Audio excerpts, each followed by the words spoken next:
Renungan si Leo.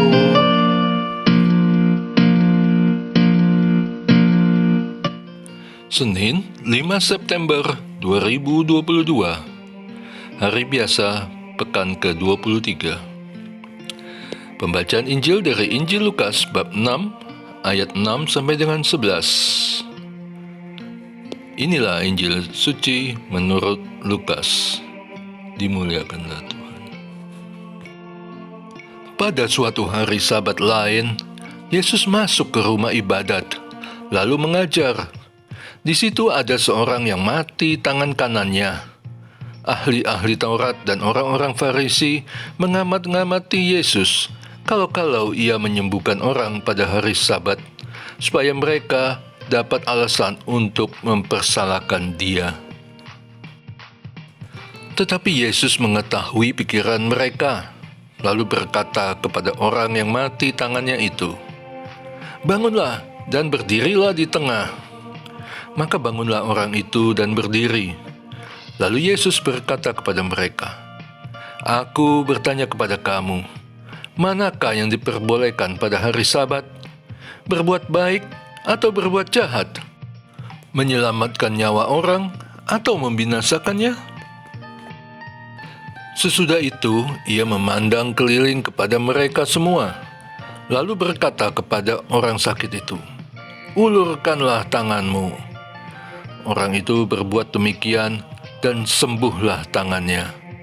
Maka meluaplah amarah mereka, lalu mereka berunding, apakah yang akan mereka lakukan terhadap Yesus? Demikianlah sabda Tuhan. Terpujilah Kristus. Orang itu berbuat demikian dan sembuh.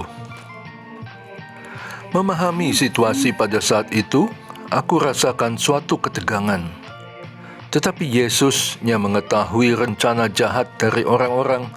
Ia tidak melakukan sesuatu yang mereka pikir dan harapkan akan terjadi, sehingga dapat mereka jadikan alasan untuk mempersalahkan Yesus. Yang terjadi adalah Yesus hanya memerintahkan orang yang lumpuh sebelah itu untuk berdiri di tengah dan mengulurkan tangannya. Sedang Yesus tidak melakukan gerakan apa-apa, hanya berkata dan perkataannya dituruti. Lalu bagaimana orang tersebut dapat sembuh?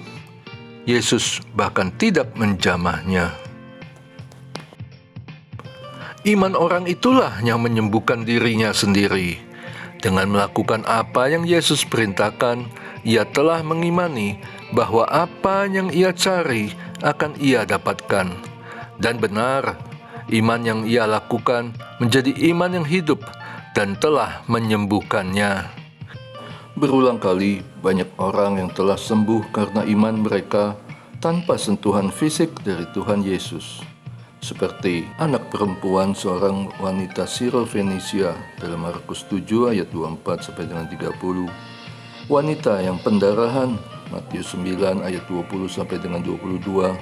Dan hamba seorang perwira di Kapernaum Lukas 7 ayat 1 sampai dengan 10 dan lain-lainnya. Apakah ini juga berlaku pada masa kini? Berlaku juga untukku? Ya, pasti. Jika aku benar-benar mengimani dan melakukan imanku itu.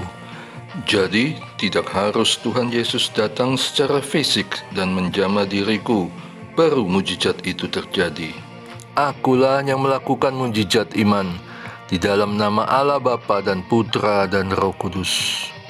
Sekarang yang perlu aku perteguh adalah imanku yang benar, pembuktian akan imanku itu, dan menyerahkan hasilnya dalam kehendak dan rencananya. Doa. Allah Bapa yang Maha Kasih, Engkaulah Allah yang hidup dan berkuasa atas segala ciptaan-Mu. Perteguhlah imanku dan mampukanlah aku melakukan imanku itu, sehingga menjadi kesaksian yang hidup akan kasih dan kuasa-Mu. Di dalam nama Yesus Kristus, Tuhan dan Juru Selamatku, aku berdoa. Amin. Et Maiorem Dei Gloriam.